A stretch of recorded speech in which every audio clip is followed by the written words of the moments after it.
Assalamualaikum warahmatullahi wabarakatuh. Saya dari kelompok 11.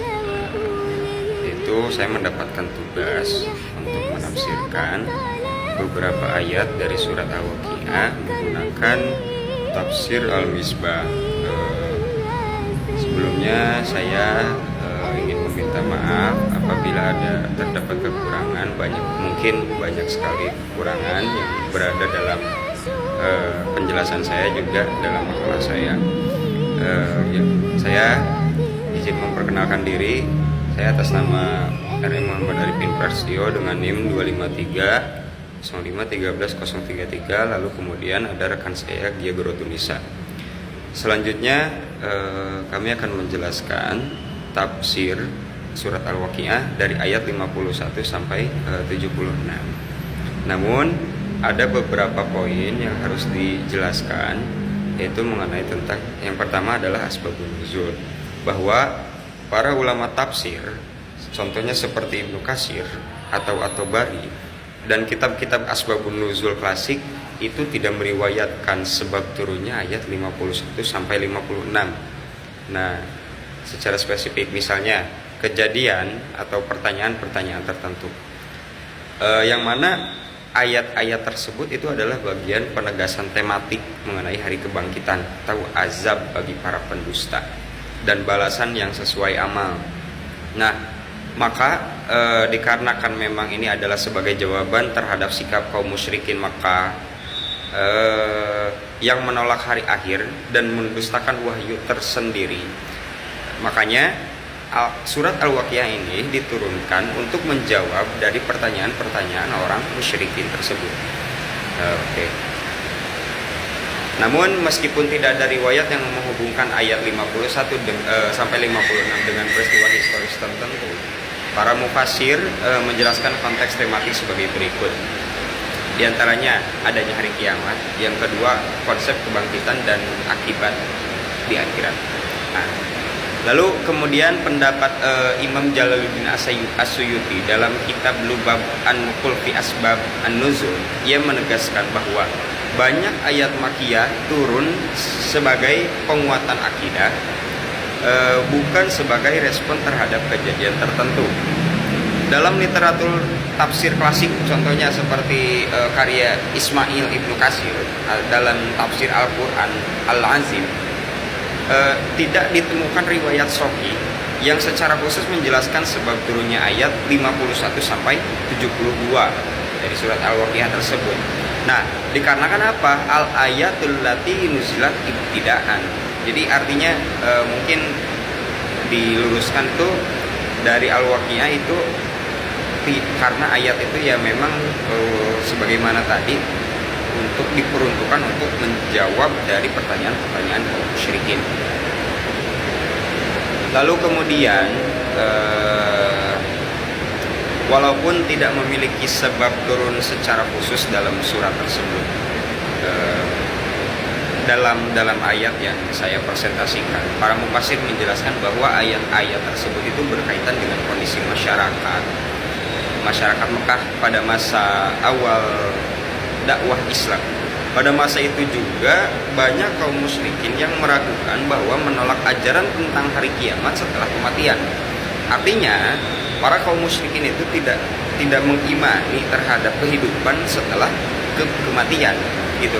Makanya turunlah ayat yang menjelaskan atau untuk mempertegas, bahkan untuk menakut-nakuti kepada kaum musyrikin itu tersendiri dari surat Al-Waqiah gitu. Nah, bahkan salah satu ini menjadi tantangan utama dalam dakwah Nabi seperti itu. Mungkin itu sedikit pencerahan masalah tentang asbabun nuzul. Lalu kemudian yang kedua, kita ada poin munasabah. Poin munasabah ayat 51 sampai 56 itu berkaitan dengan ayat 41 sampai 50 kurang lebih. Yang berbunyi demikian. Bismillahirrahmanirrahim. Wa ashabus shimal ma ashabus shimal fi samumi wa hamim wa dhillin yahmum la baridin wala karim innahum kanu qabla dzalika mutrafin. wa kanu yusirruna 'alal hikti adim wa kanu yaquluna a idza mitna wa kunna turaban wa idaman a inna lamabudun awa aba unam awalun qul innal awwalina wal akhirina majmu'una ila miqati yaumin ma'lum. Nah, mungkin kurang lebih dari munasabah ayat ini adalah menjelaskan tentang kelompok ashabus shimal atau kelompok golongan orang-orang yang berada di kiri. Namun itu berarti apa ya, kalau misalkan tadi menjelaskan masalah tentang ashabul yamin, itu adalah bukan kenikmatan yang mereka raih gitu. Artinya ada dua kelompok di sini, dua kelompok besar. Yang pertama itu ashabul yamin, lalu kemudian munasabah dalam ayat ini adalah ashabus shimal, yaitu golongan kenikmatan yang diraih golongan kanan itu. Jadi artinya ashabus shimal itu adalah golongan yang berlawanan dengan ashabul yamin. Nah, menurut tafsir At-Tabari dijelaskan Abu Ja'far itu berkata bahwa ayat ini adalah memberitahukan kepada Nabi Shallallahu Alaihi Wasallam tentang penduduk neraka, itu ashabus shimal, bahwa mereka orang-orang penghuni neraka setelah dihisab akan mengambil jalur kiri ke arah neraka. Pada hari ini juga Allah Subhanahu Wa Taala bertanya kepada Nabi, apakah beliau maksud dari ashabus shimal? Apa yang akan diberikan kepada mereka dan apa yang telah disepakati untuk mereka. Nah, mungkin itu dari perspektif At-Tabari ya. Jadi kesimpulannya bahwa dari munasabah ayat 51 sampai 76 ini mungkin ada unsur untuk seperti tadi yang sudah dijelaskan di awal itu, menjawab dari pertanyaan orang-orang kaum musyrikin Quraisy seperti itu. Lalu kemudian di sini ada poin ayat 51 sampai 53. Tsumma innakum ayyuhad-dallun mukadzibun. Kemudian sesungguhnya kamu wahai orang-orang pendusta, la akiluna min syajarin min zaqqum. Kamu itu pasti akan memakan pohon zaqqum. Famaliuna min halbutun. Lalu kemudian kamu itu adalah pemakan dari pohon zakum tersebut dan memenuhi perut-perutnya dengan pohon zakum. Dalam tafsir At-Tabari dikatakan ini adalah ancaman ya bagi orang-orang yang mendustakan. Lalu kemudian tafsir Al-Munir juga mengatakan hal ini yang dimaksud untuk meremehkan dan merendahkan posisi dan perkara mereka. Kemudian kalian wahai orang-orang yang sesat, yang mendustakan dan tidak mempercayai adanya ba'ats, artinya kehidupan setelah kita mati. Khitab atau perkataan ini ditujukan kepada penduduk Makkah dan orang-orang yang seperti mereka. Pada penafsiran ayat 51 sampai 56 dijelaskan oleh Ibnu Katsir yaqulu ta'ala an hali ashabis shimal wa ma hum fihi minal adabi wan nikal annahum ya'kuluna min syajarin min zaqqum wa huwa syarrut ta'am. Artinya zakum itu adalah makanan yang paling terburuk. Kalau misalkan kita di zaman sekarang itu berbicara makanan terburuk adalah makanan yang sudah basi, maka yang dimaksud dari syarrut ta'am di sini adalah makanan yang basi ataupun makanan yang paling berbahaya dalam keadaan tersebut. Poinnya dari menurut tafsir Al-Munir tersebut itu adalah zakum adalah makanan terburuk dan yang paling pahit. Yang kedua, air hamim yang sangat panas. Jadi keadaan orang-orang yang berada di neraka itu adalah yang pertama makan makanan dengan yang tidak enak. Yang kedua itu adalah hamim, minumnya air yang sangat panas. Jadi kita bisa bayangkan betapa hinanya, betapa menderitanya orang-orang yang berada di dalam neraka. Yang kedua adalah menurut tafsir Al-Qurtubi, di situ kan dikatakan bahwa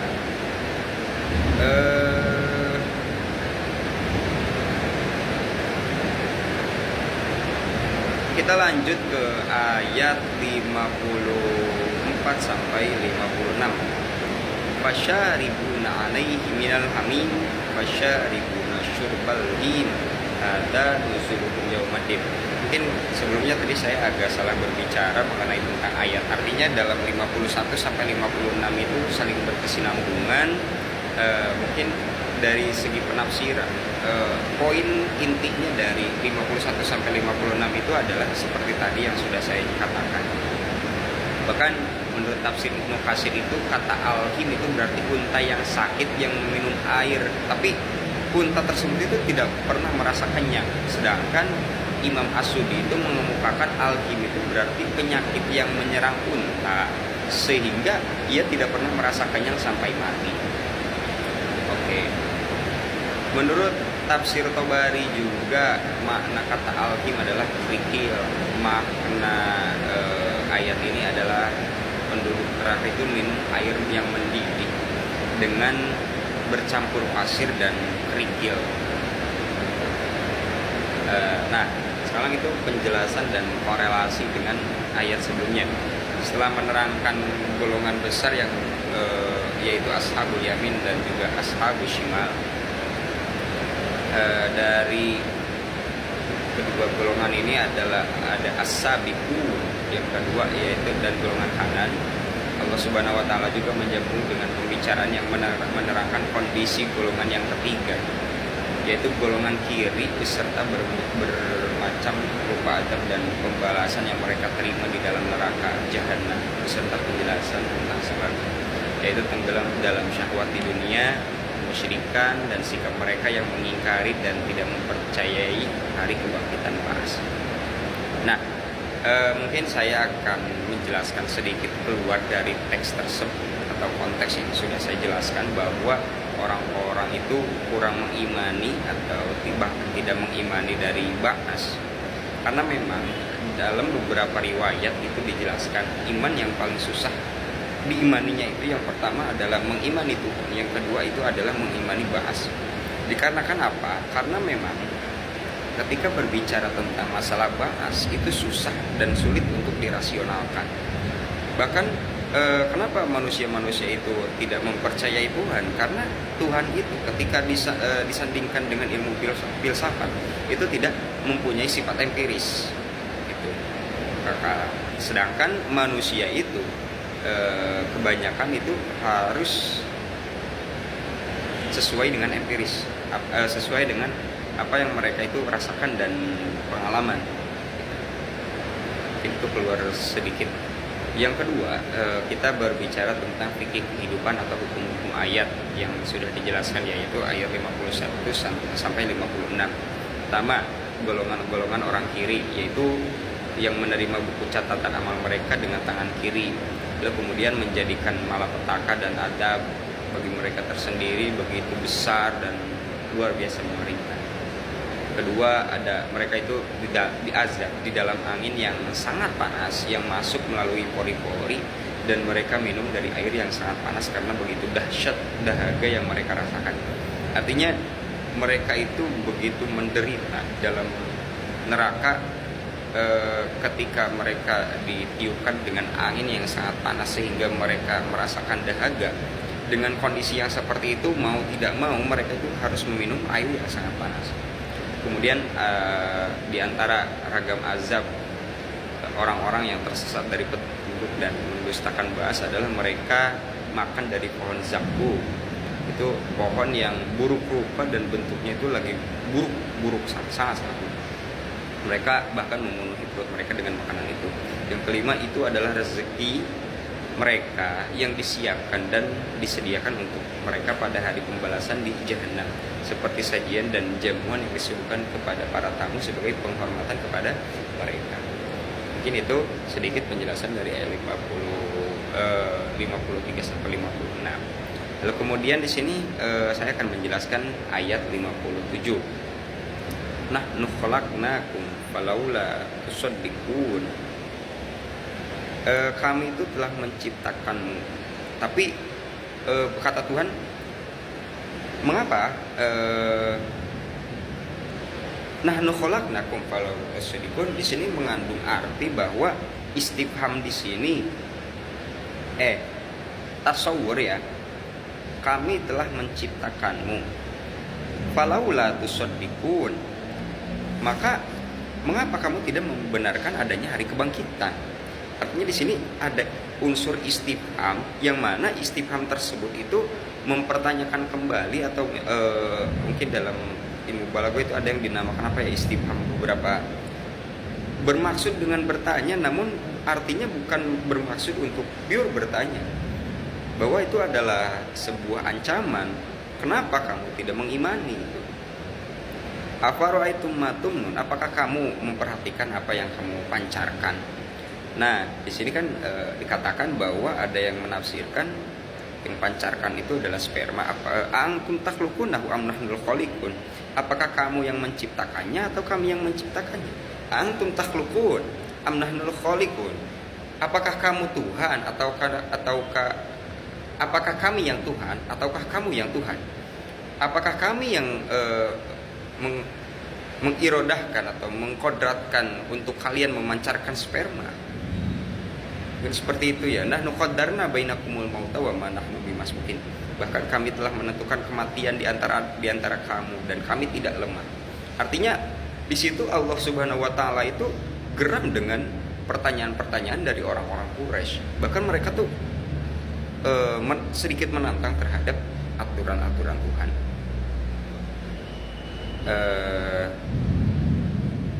Bahkan menurut tafsir At-Tabari, Abu Ja'far itu kan berkata ya, orang-orang Quraisy, orang-orang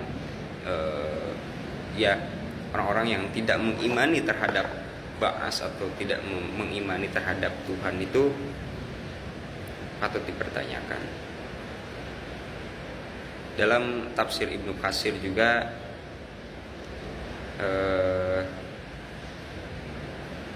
dalam Quran surat As-Saffat ayat 16,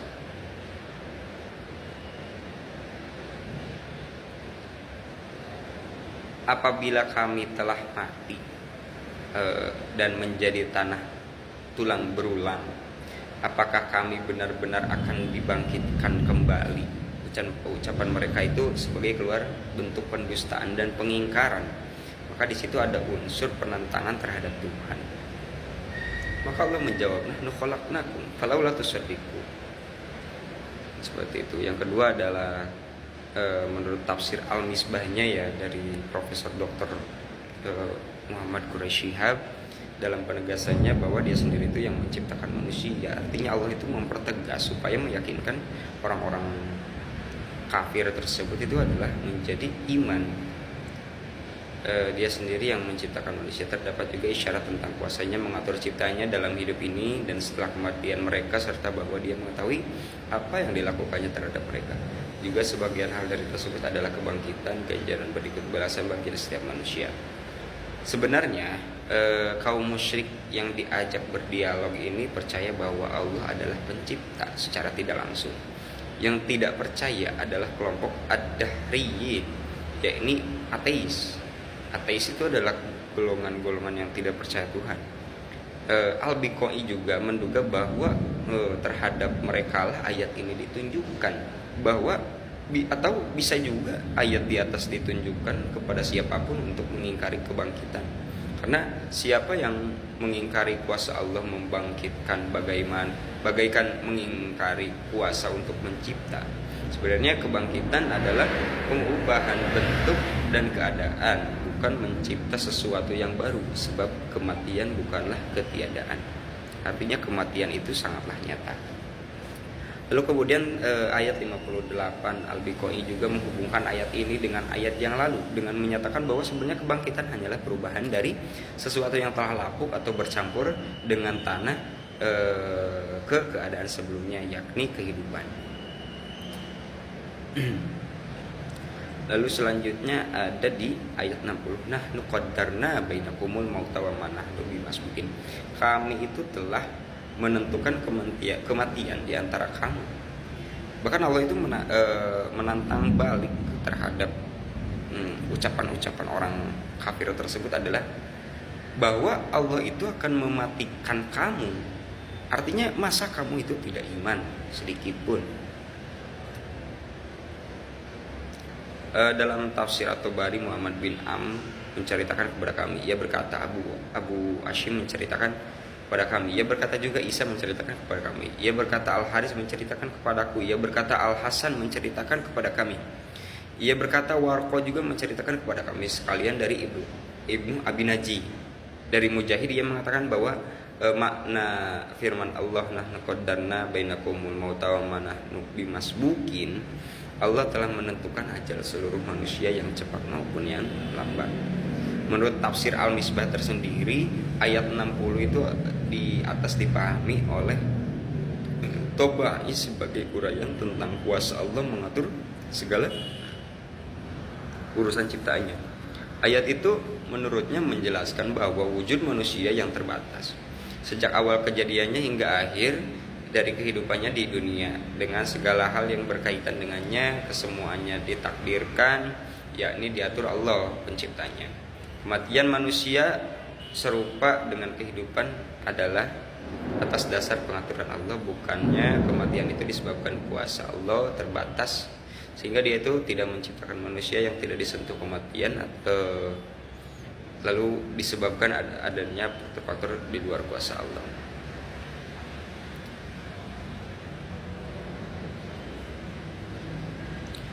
Lalu kemudian ada ayat 62 yang berbunyi walaqad alimtum nasyatal ula falaula tadakkarun.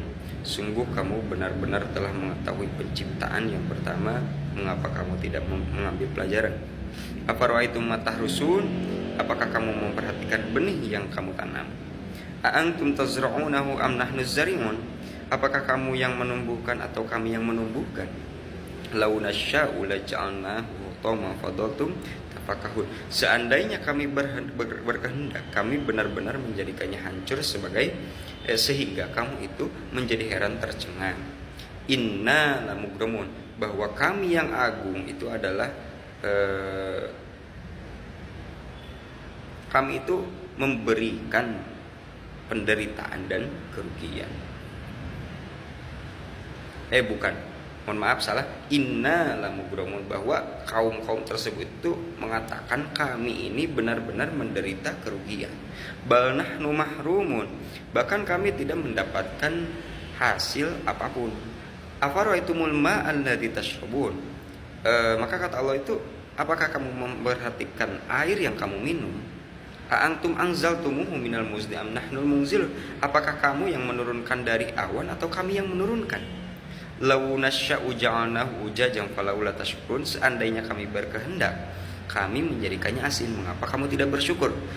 Ketika kita berpikir dengan rasionalnya, apakah kalau misalkan hujan itu diturunkan dengan air yang asin, besi-besi yang sebegitu kuatnya itu akan menjadi menimbulkan karatan, dan air itu rasanya tidak bisa sangat asin, tidak bisa diminum. Afara'aitumun naral lati turun, apakah kamu yang memperhatikan api yang kamu nyalakan? Siapa yang menyalakan api? Antum ansyatum syajarataha am nahnu musyi'un, apakah kamu yang menumbuhkan kayunya atau kami yang menumbuhkan kayunya? Nahnu ja'alnaha tadhkiratan wa matalil muqwin, kami menjadikan api itu sebagai peringatan dan manfaat bagi para musafir. Fasabbih bismi rabbikal adzim. Setelah sekian lama Allah itu menjelaskan kepada kafir-kafir Quraisy bahwa penentangan kafir-kafir Quraisy itu tidak mengimani hari akhir atau kebangkitan dari setelah kematian. Fasabbih bismi rabbikal adzim, ini poin yang seharusnya kita itu menitik beratkannya atau titik krusialnya berada di dalam ayat ini. Fasabbih bismi rabbikal adzim, maka bertasbihlah dengan menyebut nama Tuhanmu yang Maha Agung. Fala uqsimu bimawaqi'in nujum, Allah itu, aku bersumpah demi tempat beredarnya bintang-bintang. Wa innahu laqasamul law ta'lamun adib, sungguhnya itu benar-benar yang sangat besar seandainya kamu mengetahui. Nah, poin yang paling penting dalam penjelasan kali ini adalah dari intinya menjelaskan azab bagi orang yang mendustakan. Nah, Poin yang ketiga, kita akan berbicara tentang masalah relevansi dengan kehidupan kita. Apa sih poin yang bisa kita ambil dari ayat yang sekian banyak menjelaskan tentang hari kiamat dan menjelaskan orang-orang yang tidak percaya terhadap bahas tersebut? Kita bisa menekankan dengan kaidah al-ibratu bi umumil lafzi la bi khususis sabab. Ketika ayat tersebut itu turun, yang menjadikan sebuah redaksi itu bukan dari kejadian atau peristiwa tersebut, ya ini adalah pelajaran apa yang bisa kita ambil. Artinya kita itu harus meneladani dari kejadian tersebut. Yang pertama, kita tidak boleh semena-mena seperti orang-orang kafir Quraisy pada masa itu. Dikarenakan memang menantang, tapi artinya mereka itu menantang dengan percaya Tuhan itu, bahwa dengan sedikitnya percaya bahwa Allah itu ada. Nah, kejadian di kehidupan kita juga pun seperti itu. Artinya kita jangan melalaikan atau jangan jadi mengabaikan terhadap bahas tersebut. Bahkan kejadian manusia sekarang itu tidak mempercayai adanya banas. Dan beberapa golongan itu mungkin banyak sekali zaman sekarang juga yang mendustakan terhadap bahas. Nah, bahkan kita bisa menjadikan poinnya di sini dengan kaidah yang tadi, al-ibratu bi umumil lafzi tapi khusus sabab. Seperti itu. Mungkin kesimpulannya dari ayat 51 sampai 56 itu adalah azab, namun 75 sampai 76 itu sumpah Allah tentang Al-Qur'an. Jadi bahwa penegasan kembali, kalian itu cobalah afala ta'qilun. Allah itu seringkali mengatakan dalam Al-Qur'an dengan diksi afala ta'qilun, bahwa kita ini sebagai manusia yang telah diberi kelebihan dengan akal. Dikarenakan memang kita itu al-insan, kalau misalkan dalam kitab mantik seringkali yang menjadi contoh itu al-insan hayawan. Al-insan hayawan. Artinya kita sebagai manusia itu sama dengan hewan. Yang membedakan kita dengan hewan itu apa? Itu natik. Natik itu kan hewan yang bisa berbicara. Tapi kalau misalkan berbicara, bahasa hewan pun Nabi Sulaiman tahu. Artinya hewan itu pun sama. Nah, tapi beberapa ulama mengatakan bahwa natik itu adalah berakal. Akal itu adalah salah satu anugerah Tuhan yang harus dijaga. Lalu kemudian akal tersebut harus sesuai dengan apa yang kita pikirkan di alam ini. Harus sesuai dengan apa yang dituntutkan oleh Al-Quran berpikirnya. Maka ketika kita lurus berpikir dibarengi dengan wahyu, artinya Al-Quran, wahyu Al-Quran itu jadi kita berpikir dengan wahyu, diiringi dengan wahyu, namun tidak dengan nafsu, seperti itu. Mungkin kurang lebihnya seperti itu. Mohon maaf atas kekurangan, karena memang jika banyak sekali terdapat kekurangan itu adalah murni kesalahan saya. Kalaupun benar itu adalah murni dari Allah Subhanahu wa taala. Wabillahi taufik wal hidayah. Assalamualaikum warahmatullahi wabarakatuh. Sini akan menjelaskan dari ayat 51 sampai 56. Ya, yaitu siksaan bagi orang-orang sesat dan pendusta. Di bagian ini akan menjelaskan nasib orang-orang yang menyimpang dari kebenaran dan mendustakan hari kiamat. Mereka pasti akan memakan pohon zakum yang merupakan pohon paling buruk dan pahit di neraka hingga perut mereka penuh. Setelah itu mereka akan meminum air yang sangat panas. Cara mereka meminum itu seperti unta yang sangat haus namun tidak pernah merasa kenyang atau puas. Semua ini disebut sebagai hidangan selamat datang atau jamuan bagi mereka pada hari pembalasan, yang sebenarnya adalah awal dari siksaan yang akan mereka rasakan. Selanjutnya yang kedua ada ayat 57 sampai 62, yaitu bukti kuasa Allah dalam penciptaan manusia dan kematian. Selanjutnya menjelaskan bahwa Allah yang telah menciptakan manusia dari ketiadaan, sehingga seharusnya manusia membenarkan kemampuan Allah untuk membangkitkan mereka kembali setelah mati. Allah juga yang mengatur proses kehidupan manusia, mulai dari benih yang dikeluarkan hingga menjadi manusia utuh. Selain itu, Allah yang telah menetapkan kematian bagi setiap manusia dan tidak ada yang bisa mengalahkan atau menghalangi kehendaknya. Allah mampu menggantikan manusia dengan yang serupa atau menciptakan mereka kembali dalam bentuk yang tidak diketahui. Karena manusia telah mengetahui proses penciptaan pertama kali, seharusnya mereka mengambil pelajaran untuk mempercayainya adanya penciptaan kedua yang kebangkitan di akhirat. Selanjutnya ayat 63 sampai ayat 67. Bukti kuasa Allah dalam penumbuhan tanaman. Allah menunjukkan kuasanya melalui tanaman. Manusia menanam benih, namun sebenarnya Allah lah yang membuat benih itu tumbuh dan berbuah. Jika Allah menghendaki, tanaman tersebut bisa menjadi kering dan hancur seketika, yang akan membuat manusia merasa heran dan mengalami kerugian besar. Hal ini membuktikan bahwa yang mengatur kehidupan tanaman adalah Allah, bukan manusia. Ayat 68 sampai 70 itu bukti kuasa Allah dalam turunnya air. Hal yang sama berlaku untuk air di minum manusia. Manusia tidak bisa menurunkan air hujan dari awan. Manusia tidak bisa menurunkan air hujan dari awan, melainkan Allah lah yang menurunkannya. Jika Allah menghendaki, air bersih yang biasa diminum itu bisa diubah menjadi asin ataupun pahit sehingga tidak layak dikonsumsi. Oleh karena itu, air bersih merupakan nikmat besar dari Allah yang patut disyukuri. Terus selanjutnya ayat 71 sampai 73. Bukti kuasa Allah dalam api.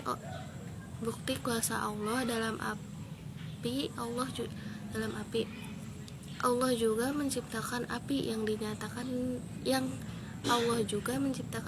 dinyalakan manusia. Kayu yang menjadi bahan bakarnya pun ciptaan Allah. Api memiliki dua fungsi utama, yaitu sebagai peringatan tentang siksaan neraka yang sangat dahsyat dan sebagai sarana yang sangat bermanfaat bagi manusia, seperti untuk memasak, penerangan, ataupun penghangat tubuh, terutama bagi orang yang sedang bepergian. Selanjutnya ada ayat 74-76, perintah bertasbih dan sumpah Allah. Setelah melihat semua bukti-bukti kekuasaan Allah yang besar dalam alam semesta ini, perintah yang diberikan adalah bertasbih atau menyucikan nama Tuhan yang Maha Agung. Sebagai penegas kebenaran semua hal yang telah disampaikan, Allah bersumpah dengan tempat-tempat beredarnya bintang-bintang. Sumpah ini merupakan sumpah yang sangat besar, terutama jika manusia memahami betapa hebatnya dan kompleksnya sistem bintang di alam semesta, yang semuanya menunjukkan kebesaran Allah.